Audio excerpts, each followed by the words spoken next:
Hi everybody, welcome to my first little free video for January. Today's video is going to be focusing on nail preparation. So we're just going to be doing it with a cuticle tool. So this is my favourite cuticle tool. It's got two ends. It's got sort of a spoony push end and more of the hoof stick end with the little chisel bit, but note that this is very, very thin. And some of them that you find, the cheaper ones, they're quite thick and chunky, so you can't really scrape. And also, if you invest in a good quality one, you can also sharpen this end as well by using an e-file just to make it a bit sharper, to make your life easier. So the first thing you want to do is use the spoon end just to push back that nail fold. So not too much pressure, just sort of easing it back a bit. Okay, and then hopefully, as you can see, we've now got a nail fold that's pushed back, and then we've just got the peritogeum that's stuck to the nail plate. So that's what we're now going to use to get with this bit. So I'm going to flip my hand the other way to make it more comfortable for me. And then pulling the nail, the finger skin back, and the nail fold back, we're going to go in and scrape some of that off. So this is the sticky stuff that if you don't get off is going to wreak havoc with your gel polish or enhancements, because it's just going to cause it to lift by growing. Okay, so round one. And the great thing about these ones is you can flip them over and work with them on the other side as well. It still pushes back. If you do get a brand spanking new cuticle tool, be very careful because they are very sharp. And as the nail plate is softer, as it's just come out of the matrix, it's very easy to damage. So, okay, I'm just going to brush that back and see where we are. Then I'm going to push the nail fold back again to see how clean our nail plate is. And when I push the nail fold back, I don't know if you can see this, I kind of do a push and a tilt, and that just lifts the nail fold up a little bit. So it allows me to get really clean up to that nail fold, sorry. So I'm just getting that a little bit further up. And by having it that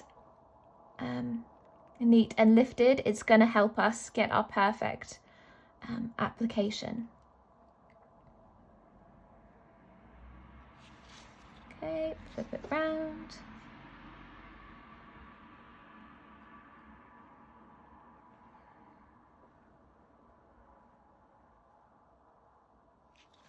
Okay, and another little brush off. And again, just pushing back. I'm doing that little twist to lift that nail all ever so slightly. Okay, so I can still see there's a little bit right down the side here.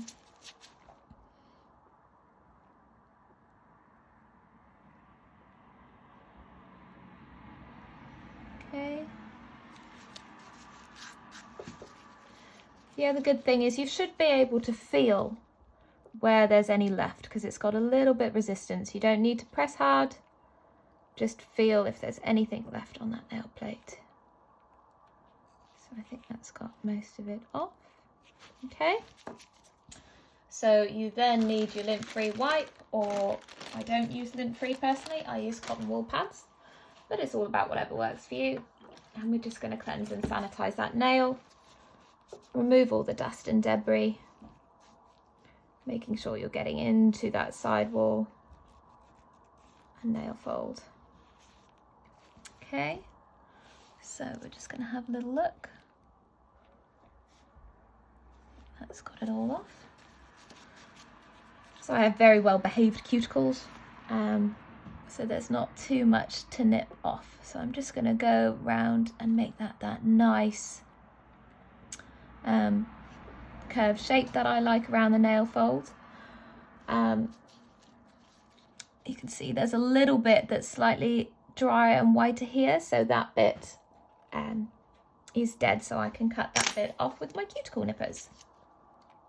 if you are concerned about using cuticle nippers, a really good tip I can give you is if you've got the nippers open like this, if you push the back of the nippers in and go around like this, and then if there's anything that's sort of hanging out or a little bit it'll show up when you do this. So like round here, actually, hopefully you can see that there's a little bit there that can be cut off, okay? And then by doing that, I know that I'm not going to be cutting my client. Okay, so the back of the nippers goes into the nail fold, pushes the nail fold back. We just go around, there's another little bit here. And that way I know I'm never going to catch the client doing that. So again, pushing it back. There's a little bit of peritogeum in the sinus area here. There we go. Okay. So what we can also do, if you want to go a little bit further than that, again, now that the sanitizer has dehydrated my skin a little bit, you can see the whiter bits.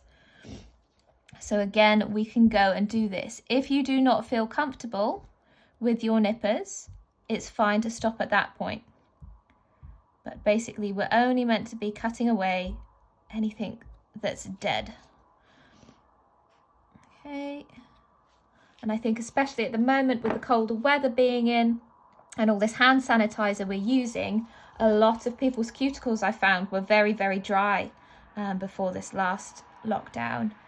And so it's very, very easy to crack and damage them. So do err on the side of caution.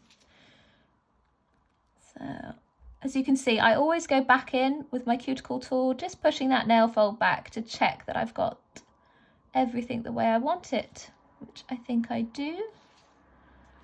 So there's ever so slightly a little bit down here. So there we go. So always pull the client's skin back, just so you can make sure you've got everything. So prep is usually the fundamental error, okay, for any lifting you have. Check this side. I think that side's fine. Okay. So basically that is natural nail preparation, well, natural nail cuticle preparation. You can go on forever and ever really saying this. But my advice is err on the side of caution if you're at all nervous. Okay, hopefully you can see how neat. So always end with a sanitize, just so you know it's clean and debris free, because we don't want any dust. So hopefully you can see how neat, and that there's no peritogeum left on that nail. And that just leaves you to buff or remove shine the way your brand recommends. So I hope you found that helpful. That was really surprisingly quick and simple. But that is manual nail preparation.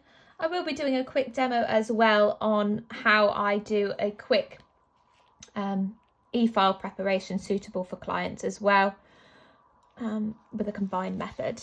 Okay, bye.